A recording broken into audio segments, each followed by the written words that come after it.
Muito bom dia, então. Hoje, 21 de abril de 2025, segunda-feira, no horário de Brasília. Agora são 4 horas e 46 minutos. Estamos iniciando então mais uma transmissão aqui no canal WillPTV.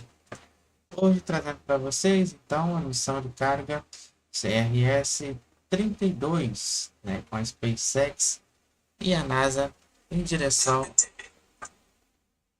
então à Estação Espacial Internacional.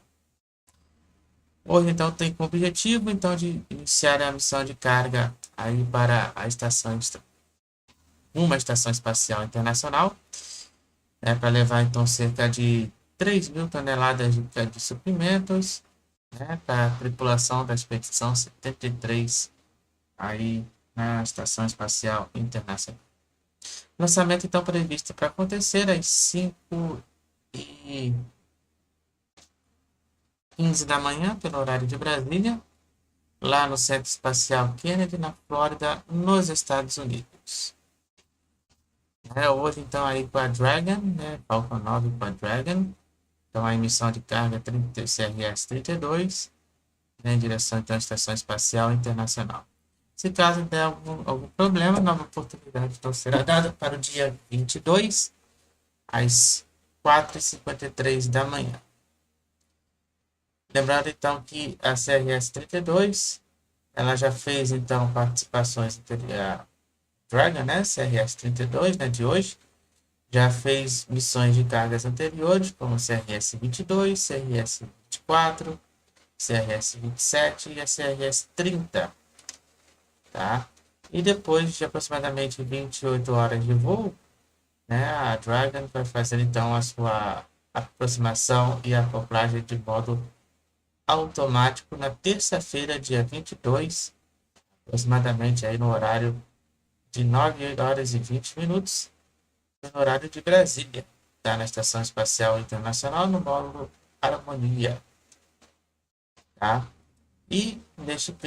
No primeiro estágio, este será o terceiro voo do primeiro estágio de hoje. Já fez então participações anteriores, como a NORAL 69 e uma missão Starlink. Lembrando que após então sua separação, né, com a Dragon, o primeiro estágio você vai fazer o pouso então na zona de pouso número 1.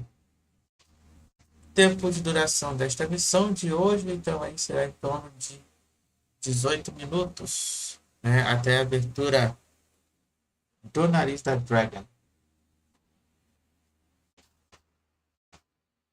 Então vamos já então acompanhar esta missão aí com a SpaceX. Já estamos ao vivo. A SpaceX então já está no ar. A missão dela já está então iniciando neste momento e vamos acompanhar juntos aqui também. O WillPTV sempre mostrando tudo para vocês o que acontece ao redor do mundo e na Estação Espacial Internacional. Fiquem conosco e não se esqueça de estar se inscrevendo no canal, de curtir, comentar, compartilhar, seguir o canal nas redes sociais e também quiser estar fazendo uma doação via Pix, QR Code na tela para vocês.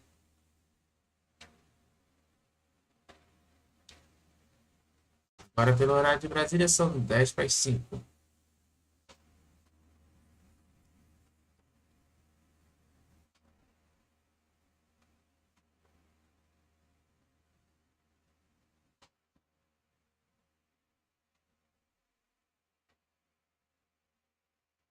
De instantes, então, estaremos ao vivo lá com a Estação Espacial, não, com a Centro Espacial Kennedy na Flórida, tá? Este, então, para quem não sabe, o lançamento será o lançamento de número 45 da SpaceX em 2024. Deixa eu só ajeitar ali. Ainda botei, ainda tá como 44, não, 45.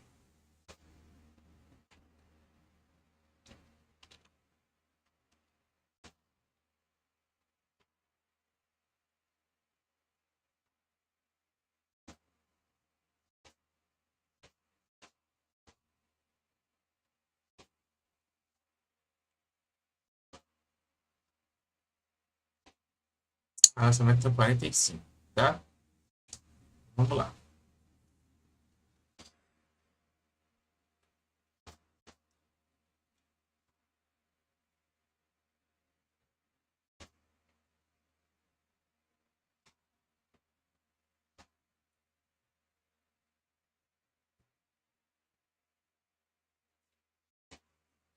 Hoje, então, estaremos juntos ao vivo no torneio da SpaceX com a NASA também.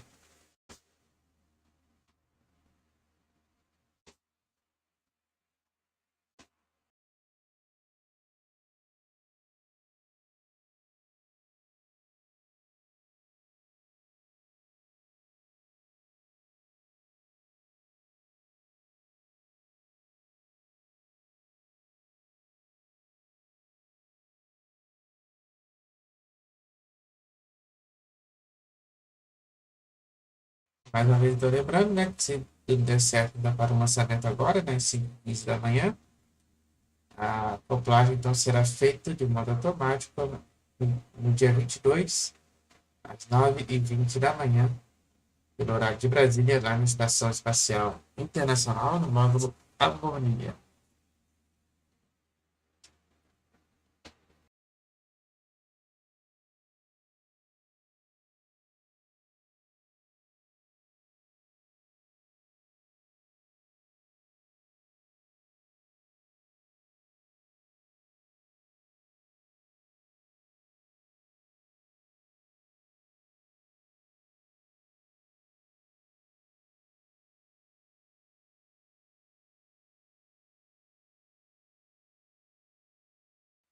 Estamos aguardando, então, aí o sinal da SpaceX, lá no Centro Espacial Kennedy, na Flórida, nos Estados Unidos.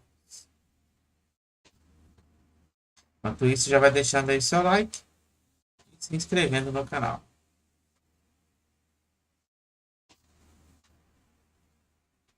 Já ultrapassamos, então, aí a marca de 2.120 inscritos. Obrigado a todos, então, aí pela sua inscrição.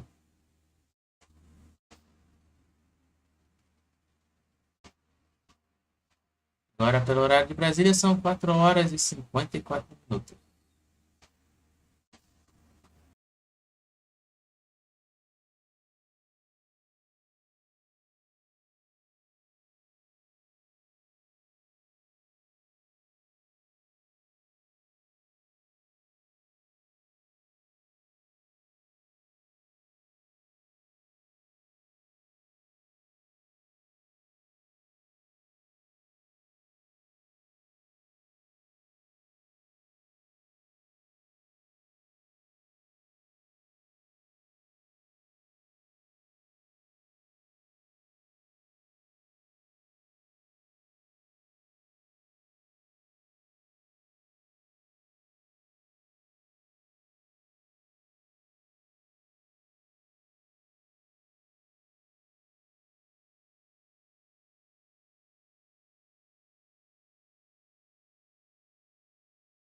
You are looking at a live view of Falcon 9 and Dragon awaiting liftoff from Launch Complex Stage 39A 2 fuel load is complete.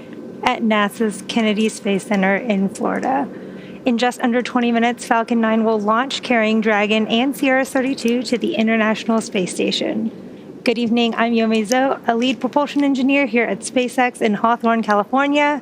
Dragon will deliver about 6,700 pounds of science, supplies, and equipment to the space station and will return with about 4,000 pounds in about a month.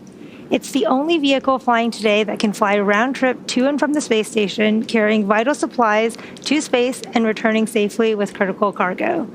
Dragon will arrive at the space station and dock autonomously to the zenith port of the station's Harmony module on Tuesday. It's Dragon's second trip to the International Space Station this year after Crew 10 launched last month. This is our 52nd Dragon mission overall and the 47th to the space station, with 31 of those on reflown Dragons. Propellant loading began today about 15 minutes ago and will complete at the T-minus 2-minute mark. Range is green and ready to support. Weather is looking good with only a 5% probability of violation.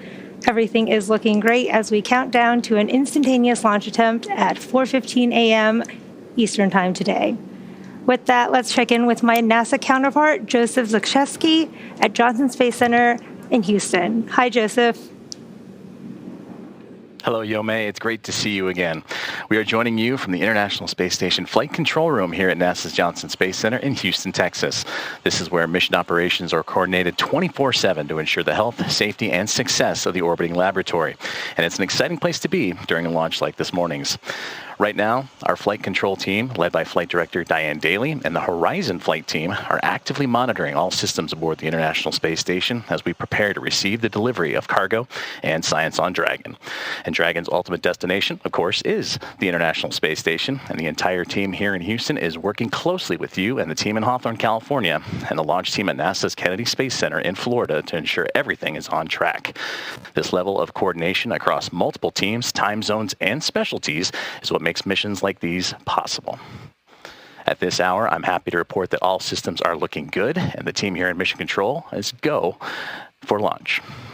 The space station is currently orbiting more than 250 miles above Earth, and the Expedition 73 crew, including NASA astronauts Anne McClain, Nicole Ayers, and Johnny Kim, are prepped and ready for Dragon's arrival. They've reviewed all the procedures, configured equipment, and are well rested for what will be a busy day on orbit today and tomorrow when Dragon is expected to dock. This delivery includes thousands of pounds of supplies, critical hardware, and scientific investigations that will keep the crew busy and support ongoing research.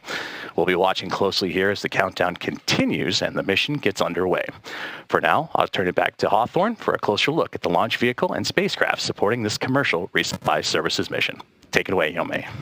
Thanks, Joseph. As we continue to count down, let's take a closer look at the vehicles that will be taking CRS-32 to the space station today.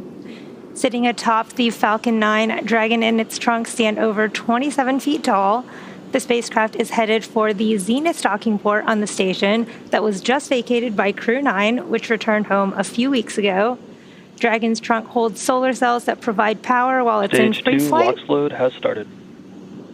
The trunk can also carry unpressurized cargo, which it will be doing today.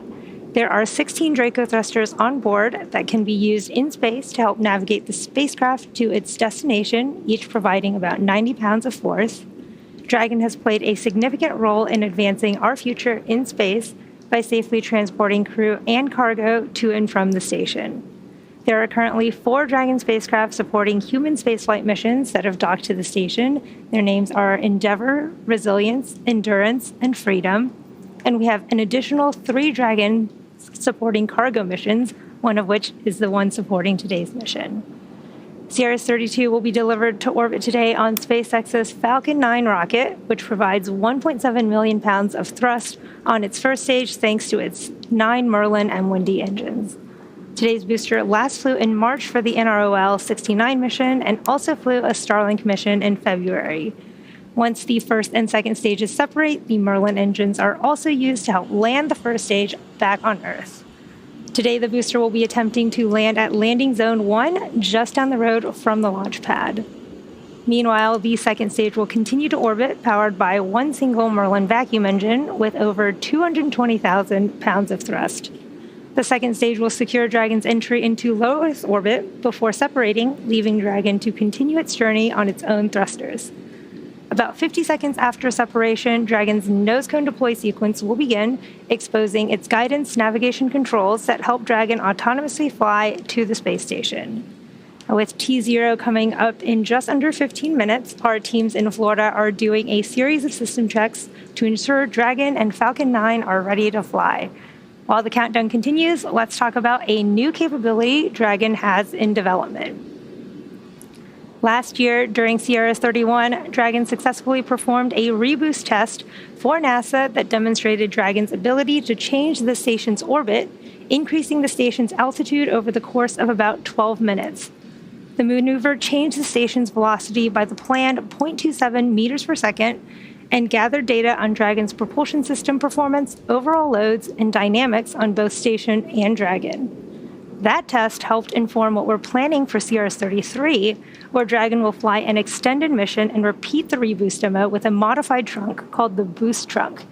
This modified trunk will give Dragon the ability to change the station's velocity by up to 10 meters per second.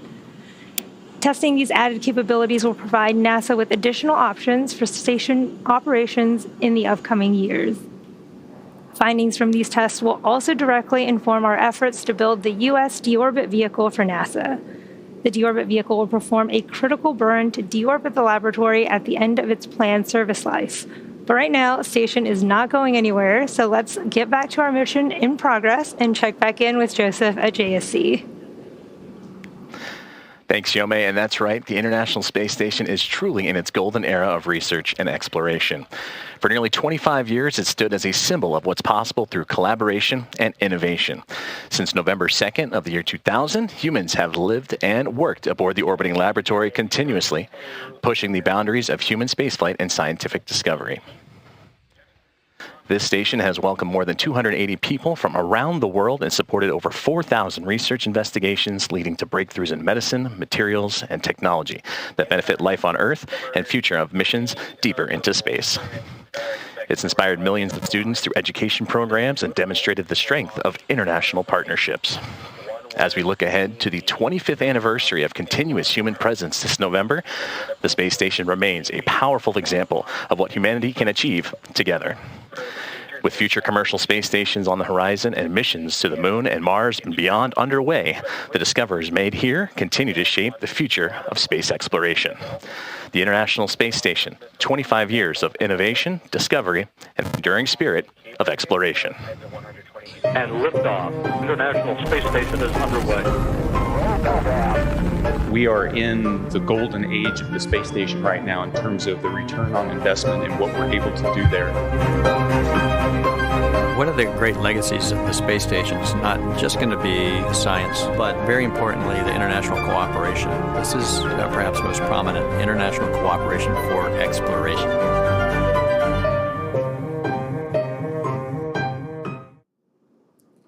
SpaceX is proud to have been a part of missions to stations since the COTS demo Flight 2 mission in 2012. Since 2019, Dragon crews have splashed down off the Florida coast, but now all Dragon recovery operations are returning to the West Coast and will take place off the coast of California. This ensures that Dragon's trunk, when jettisoned during re-entry, will enter over the Pacific Ocean. There are 3 sites supported by SpaceX located off the coast of Southern California, including Los Angeles, Oceanside, and San Diego. Spreading the supported sites across multiple locations helps to maximize the return opportunities for Dragon missions. SpaceX's first human spaceflight mission and first mission overall to splash down off the West Coast was From 2, which happened just a couple weeks ago on April 4th. We are routinely looking to innovate and improve, and we use data to help inform these decisions. The Dragon launching today carries some key data-driven upgrades, including the first drogues, which are small parachutes that deploy right before the larger parachutes during re-entry, were built entirely in-house by SpaceX. There are 2 drogue chutes on each Dragon, which each take about 500 hours to manufacture and another 100 hours to pack and be ready for flight. That's about 4 months of work. SpaceX helps reduce the cost of space flight and increase reliability by bringing manufacturing in-house, which allows us to improve components like drogues faster and more efficiently.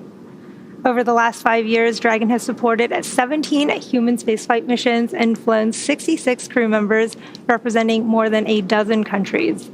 With the capacity to carry up to 4 passengers, Dragon has proven to be a versatile spacecraft.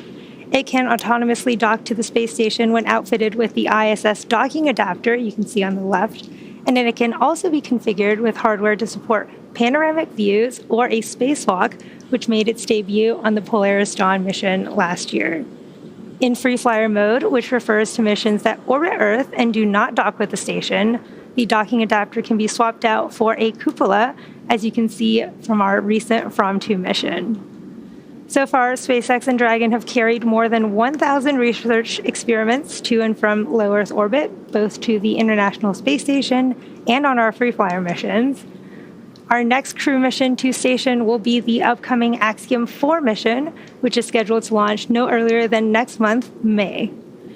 It will feature the most research and science-related activities conducted on an Axiom space mission to date, featuring around 60 scientific studies. From DNA sequencing to 3D printing, studies enabled by Dragon and the space station test a variety of technologies, systems, and materials that will be needed for future long-duration exploration missions. Every mission yields critical research and learnings that help make life both on Earth and in space better.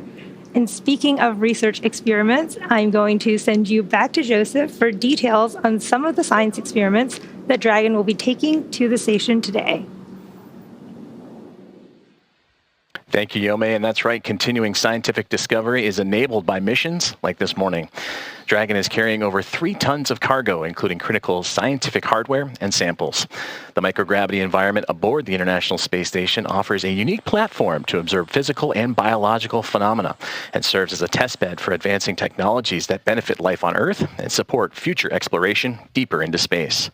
The science aboard Dragon represents months and in some cases years of preparation by dedicated scientists and engineers. Here are some of the highlights of what's inside Dragon today. NASA and SpaceX are set to launch the 32nd Resupply Services mission to the International Space Station, carrying science investigations to further NASA's missions to deep space and benefit life on Earth. Smartphone Video Guidance Sensor 2 will use the space station's Astrobe robots to demonstrate a vision-based sensor. This technology can improve the accuracy of guidance, navigation, and control systems for future missions on the Moon or Mars. DNA Nanotherapeutics Mission 2 evaluates in-space manufacturing of 3 Janus-based nanomaterials. The ability to manufacture these materials in microgravity could lead to a sustainable, cost-effective process for manufacturing drugs in space. The Atomic Clock Ensemble in Space, known as ACES, will examine fundamental physics concepts using 2 next-generation atomic clocks operated in microgravity and will test the technology for synchronizing clocks worldwide. Results may apply to scientific studies of measurement, the search for dark matter, and fundamental physics research that relies on highly accurate atomic clocks in space. The Aerosol Monitors investigation will test 3 different air quality monitors designed to detect airborne particles, like dust, that must be kept within safe ranges for crew health and hardware performance. Results will inform NASA's selection of the best device suited for future missions to the Moon and Mars.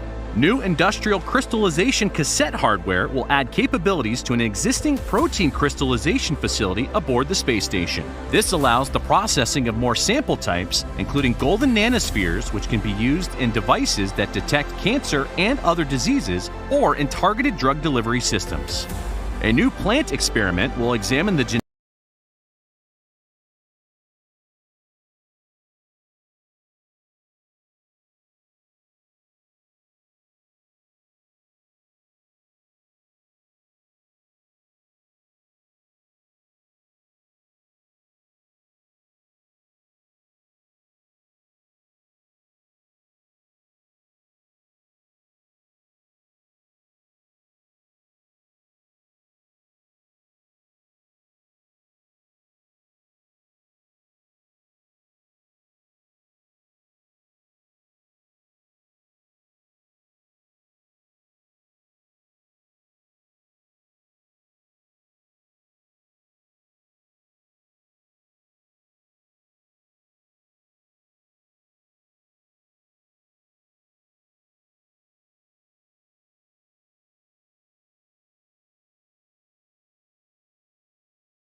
Parece que estamos aí com problema de geração da imagem lá da SpaceX.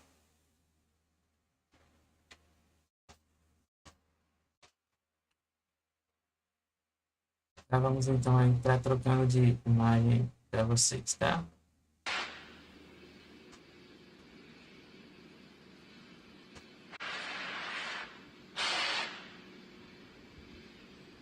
There you can see those clamp arms opening around Falcon 9 rocket.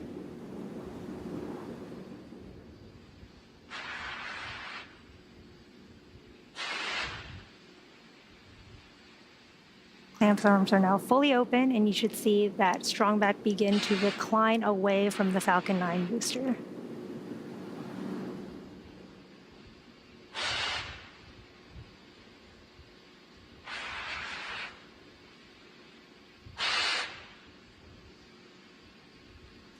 There you can see it starting to recline. Faltam então menos de 3 minutos e 20 segundos para o lançamento. Estamos acompanhando a missão de carga CRS-32. Lançamento 45 da SpaceX no Centro Espacial Kennedy, na Flórida. 5 horas 12 minutos pelo horário de Brasília.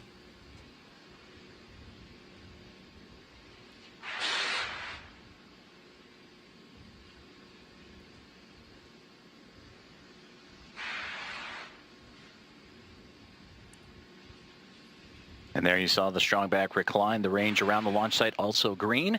If for some reason we are unable to launch this morning, we will have a backup opportunity tomorrow, April 22nd at 3:53 a.m. Eastern. As you heard, that call out for stage 1 liquid oxygen loading has been completed.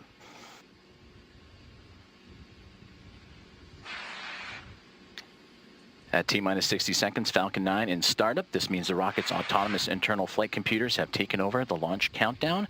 And just inside T-minus 2 seconds, we will light up the Merlin 1D engines for liftoff. The vehicle continues to be healthy, and the Falcon 9 team is tracking no issues. Currently, the weather is green, and the range is ready to support a T0 at 4:15 a.m. Eastern. We only have a 5% probability of violation due to weather, so everything is looking great. And in these last few minutes, Falcon 9 is performing final health checks on its primary communications, avionics, and propulsion systems in preparation for flight. We'll hear some calls. Stage 2 LOX load is complete. There is the Stage 2 LOX loading complete.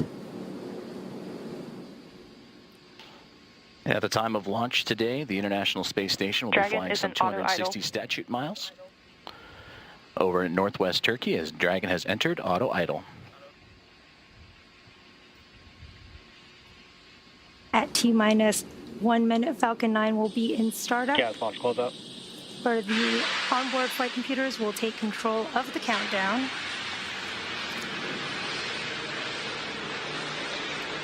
Dragon will also transition to internal power at this time.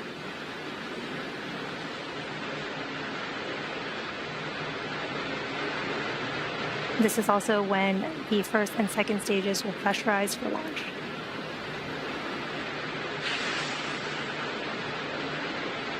Falcon 9 is in startup. We are now in startup. Dragon is in countdown. And Dragon is in countdown. Range remains go for launch, and we are waiting for that final launch director go. LD, go for launch.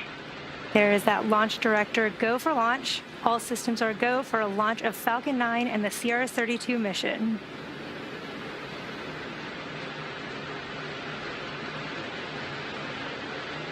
T-minus 30 seconds.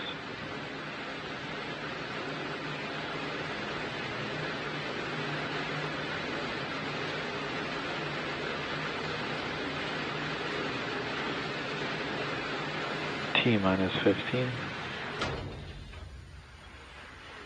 T-minus 10, 9, 8, 7, 6, 5, 4, 3, 2, 1.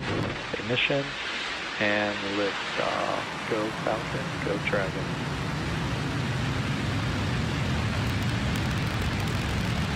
And liftoff. NASA's SpaceX 30-second commercial resupply services mission is on its way to the International Space Station, carrying over 3 tons of science and supplies to Expedition 73 as it begins its pitch downrange.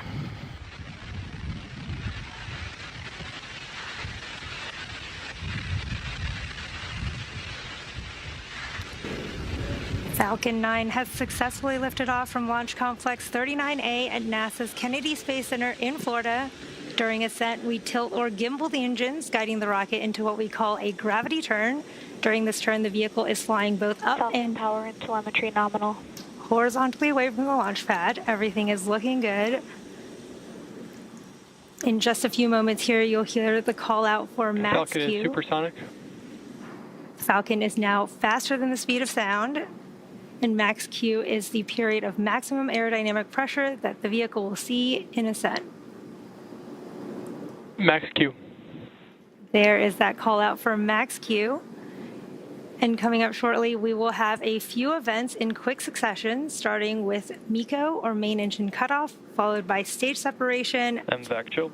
second engine start 1, and the boost back burn. You heard that call out for MVAC chill as it prepares for second engine startup. Now, main engine cutoff, or MECO, is the point in flight where we shut down the 9 Merlin 1D engines on the first stage. Shortly after that, stage 1 and 2 will separate from each other, with the first stage booster beginning its trip back to Earth.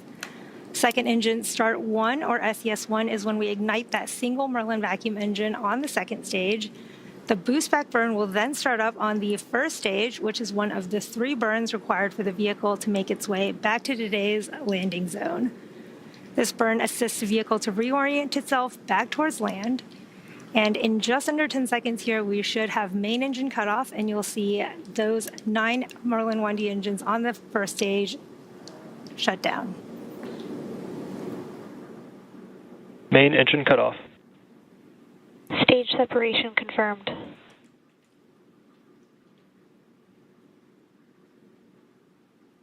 MVAC ignition. Stage 1 boost back startup. Wow, beautiful views from the first stage and second stage camera. You can see the first stage leaving in that view. And as you saw and heard, those events just happened. Main engine cutoff, stage separation, second engine startup 1, and the first stage boost back burn. You can see beautiful views of that first stage boost back burn right now. That boost back burn will continue for about 30 more seconds. Again, this is the burn where the engines will bring the trajectory back towards our landing site at Cape Canaveral, back to landing zone 1, which is just a short hop from where we lifted off just a few minutes ago. And we have just under 10 seconds of that boost back burn of the first stage.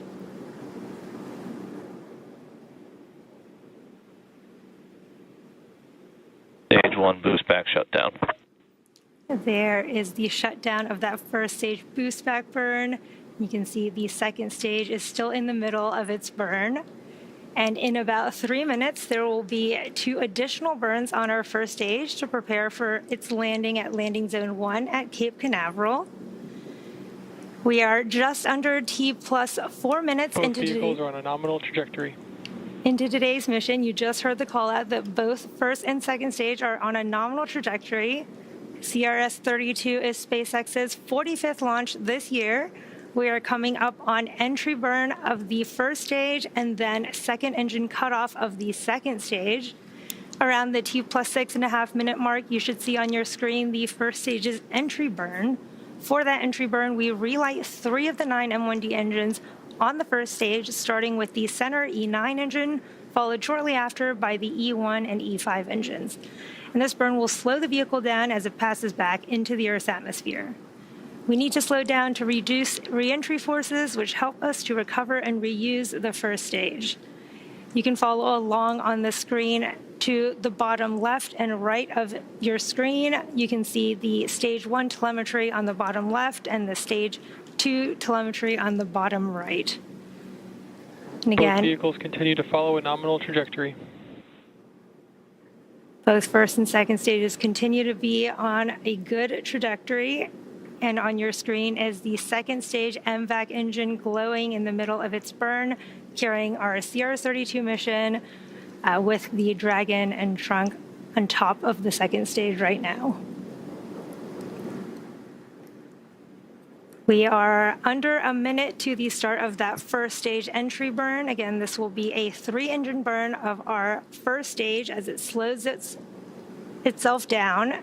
making its way back to landing zone 1.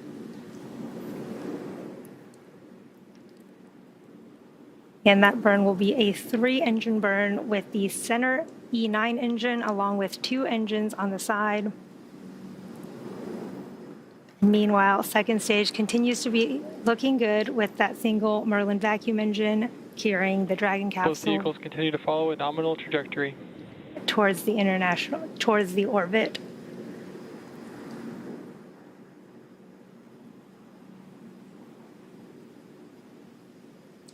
Just a few seconds away from the start of that first stage entry burn. Stage 1 entry burn startup. There is that start of the first stage entry burn.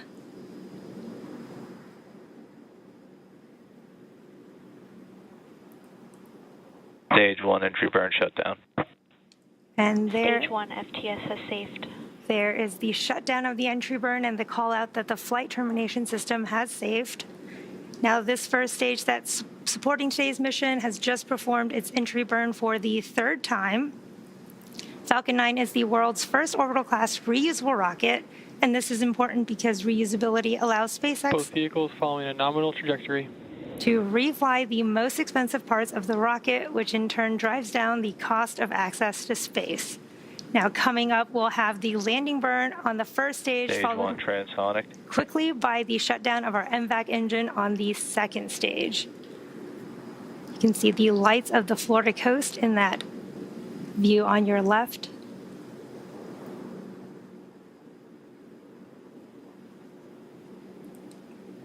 Stage 1 landing burn. There is the start of our stage 1 landing burn. We're now waiting for Falcon 9 to make that precision landing. Deploy.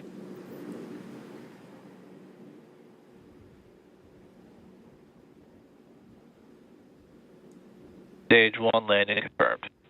What a beautiful view of that stage 1 landing. And there you have it. That landing marks SpaceX's 434th recovery of an orbital class rocket, including first stage landings for Falcon 9 and Heavy. We are now looking at stage 2. Stage 2 is in terminal guidance, which is carrying our CRS-32 mission, and it is in the middle of its burn with the second engine cut off in just a few moments here. Stage 2 FTS has saved.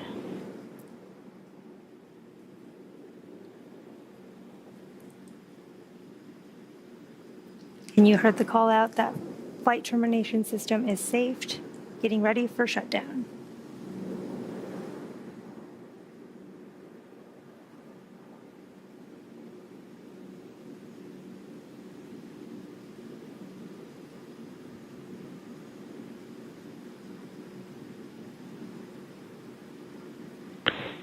nominal park orbit insertion. There we got confirmation. We did have second engine cutoff, and we did have confirmation of a good orbit. It looks like we are on track for Dragon separation in just under 30 seconds here. The vehicle is now coasting with Dragon attached, and we are just moments away from spacecraft separation. We're seeing a great view from the second stage as it cools down and prepares to separate Dragon so that it may begin its journey to the International Space Station.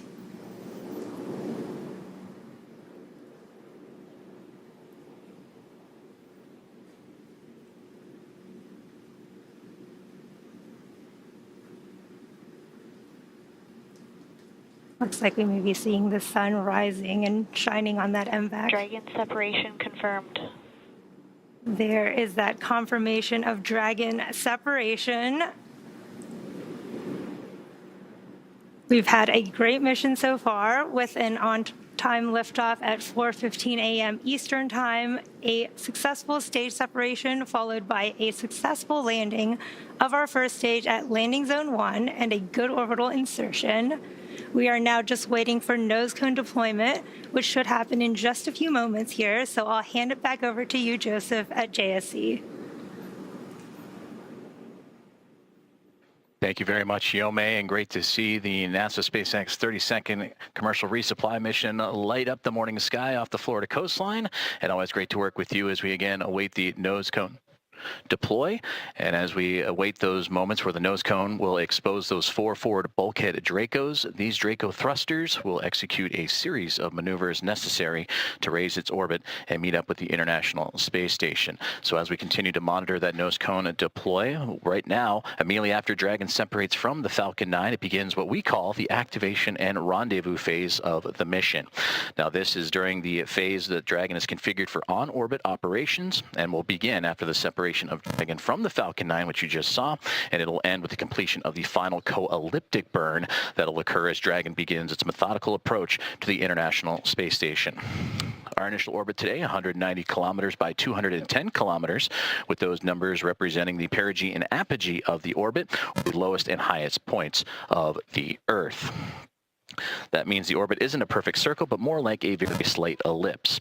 And over the next several hours after liftoff, Dragon will execute a series of burns, which will gradually raise its orbit to align more closely with the station. And there are 5 major burns or firings of those Draco thrusters we were talking about on Dragon that will bring the spacecraft close to station before we begin the final approach maneuvers. And we'll continue to monitor that nose cone deploy as it looks like it'll get underway here shortly. Let's take a look inside and transfer to the control rooms. On the left side, you can see the SpaceX mission control teams over in Hawthorne, California, and that oversaw today's launch and will continue to monitor Dragon on its journey to the International Space Station over the next day. The team you see on the right are here with me in mission control in Houston, and the International Space Station flight control team is monitoring the orbiting complex, and over the course of the operations jointly with Hawthorne, the flight controller is there. Those joint operations between the two teams, you will see, will come a little closer to when Dragon is in its final approach phase, and that'll be about 2 hours or so prior to docking. The teams here are awaiting for that nose cone to deploy, and we'll also bring you those live views from inside Dragon, where you'll be able to see it open up and begin its journey onto the International Space Station ahead of docking. Well, speaking of docking, that is slated for tomorrow, Tuesday, April 22nd, with the anticipated time of 8:20 a.m. Eastern Time at 7:20 a.m. Central, and we'll have all the coverage starting here on NASA Plus, starting at 7:45 a.m. Eastern, 5:45 a.m. Central. Thank you for following along as we continue to await the nose cone deploy of NASA's SpaceX 32nd Commercial Resupply Services mission, as it is well on its way to the International Space Station after that on-time liftoff of 4:15 a.m. Eastern Time, carrying over 3 tons of science and supplies to the Expedition 73 crew.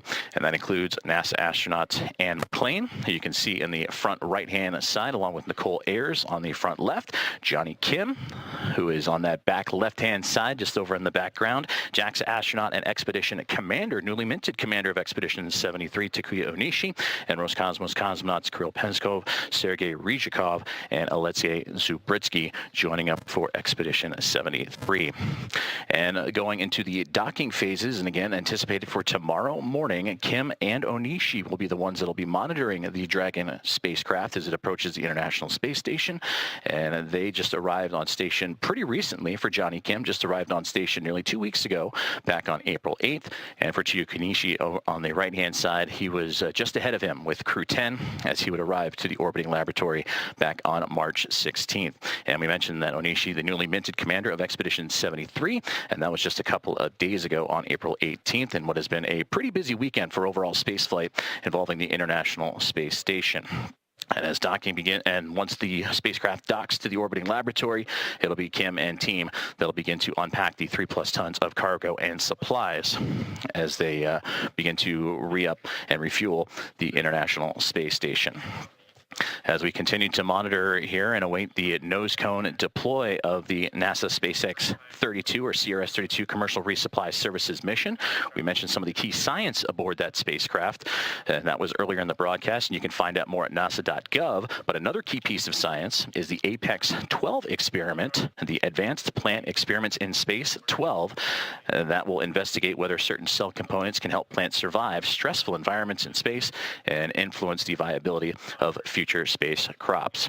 And we just got reports that the nose cone is beginning to deploy, so we'll keep an eye on for those first images inside Dragon. And there you can see the full breakdown of cargo that is heading to the International Space Station, including crew supplies, science investigations, spacewalking and equipment, and much more. And aboard Dragon also is a carefully curated menu of food to support those aboard the station, including a diverse selection of tailored choices to reflect the crew's individual preferences. And each item is thoughtfully engineered to help maintain the crew's health, performance, and morale throughout the mission. And we continue to follow along inside the International Space Station Flight Control Room as we await the nose cone deploy of the 32nd Commercial Resupply Services mission. We mentioned earlier that Dragon will perform 5 key burns using its Draco thrusters to steadily close in on the International Space Station before beginning its final approach. Well, that first burn, the first major burn, is the phase burn, which happens at the highest point or apogee of Dragon's very first orbit as it's well on its way. It raises the lowest port or the orbit or the perigee, helping Dragon get closer to the space station's path. Burn number 2 is the boost burn, which is based on what our orbital data will tell us. The raise Dragon's orbit until it reaches an altitude just 10 kilometers lower than the space station. And then the third burn is the close co-elliptic burn, which adjusts Dragon's orbit so it stays about 10 kilometers below the station the whole way around the Earth. The fourth burn, the transfer burn maneuver, which raises Dragon's highest orbital point to just 2.5 kilometers below the station. And then we mentioned earlier the final co-elliptic burn that'll keep Dragon in a stable orbit 2.5 kilometers beneath the station as it lines up for approach. As we continue to follow along and await the nose cone deploy, starting to close in on that nose cone, opening up and exposing those bulkhead Draco thrusters. That'll help begin those burns. That'll begin about 45 minutes or so, that phase burn, that first one we mentioned, just shortly after that great on-time launch here earlier this morning. And after that, the Dragon spacecraft will reach different waypoints or checkpoints along its way as it'll begin approach initiation, and then waypoint 0, waypoint 1, and 2 before eventually docking with the International Space Station. That is slated again for tomorrow morning, Tuesday, April 22nd at 8:20 a.m. Eastern Time, 7:20 a.m. Central Time, and we'll have the NASA Plus start time at 7:45 a.m. Eastern, 5:45 a.m. Central. And we are closing in slowly but surely on that nose cone to be deployed as the team's on the ground in SpaceX on the left-hand side. You can see in Hawthorne, California, as well as the team here inside of the International Space Station Flight Control Room and Johnson Space Center in Houston, Texas, currently monitoring Dragon's progress. And they will be doing so over the next several hours, a little more than a day, between the time of launch to the time of the anticipated docking.